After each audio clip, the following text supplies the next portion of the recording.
दुर्गाज किचनमध्ये आज आपण हे केळीचे चिप्स करणार आहेत। अगदी अप्रतिम लागतात। जेवढे कडेल ना तेवढे लवकरात लवकर संपून जातात। चला आता चालू करूयात। या ठिकाणी एक बाउल घेतला, त्यात 1-1.5 चमचा मी मीठ घालत आहे आणि थोडीशी हळद घालत आहे। आणि हे हळद ना नंतर आपण या केळीच्या चिप्सला 2-3 पाण्याने धुणार आहेत। हे निघून जाते, पण त्याचा कलर, त्याचा रंग त्याला तसाच राहतो।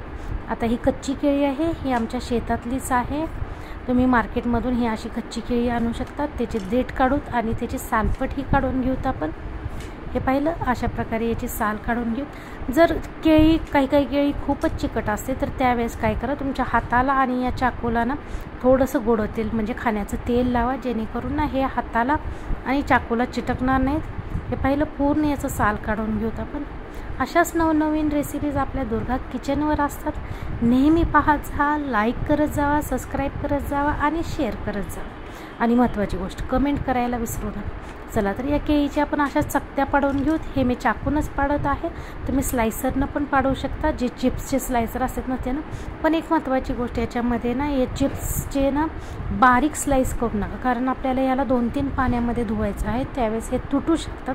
त्याच्यामुळे थोडीशी साईज मोठी राहू द्या आणि तळताना मीडियम हाय फ्लेमवर तळलं की अगदी खरपूस होतात। आता बघा, याच्यात पाण्यात ठेवण्याचे मूळतः 2 कारण, एक तर याचा चिक निघून जातो आणि दुसरं म्हटलं तर पाण्यात ठेवल्यामुळे हे काळे पडत नाही। पण आपल्याला या पाण्यातून ना याचा पूर्णतः चिक काढायचा आहे, त्याच्यामुळं आपण 2-3 पाण्याने याला धुवून घेणार आहेत। मी तुम्हाला दाखवतेच।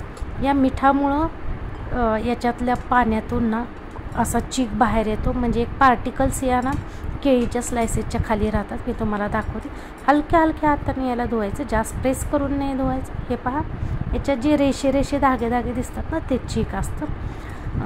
केळीला जेव्हा त्याला आपलं मीठ चिटकतं ना, त्यावेळेस जेव्हा आपण प्रेस करून त्यांना बाजूला काढतो ना, हे असे पार्टिकल्स येतात। हे पाहिलं, हे काढले ना अगदी सुंदर आणि खरपूस होतात आपले चिप्स।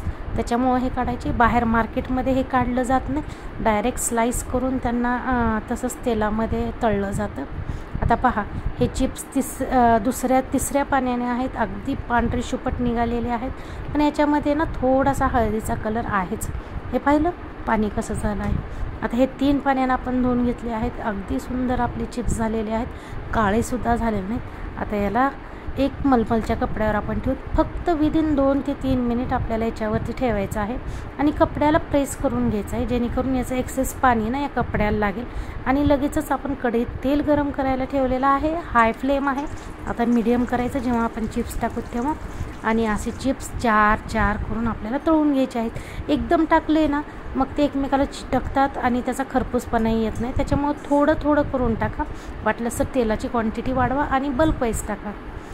हे पहा, हे आपले चिप्स आहेत तयार।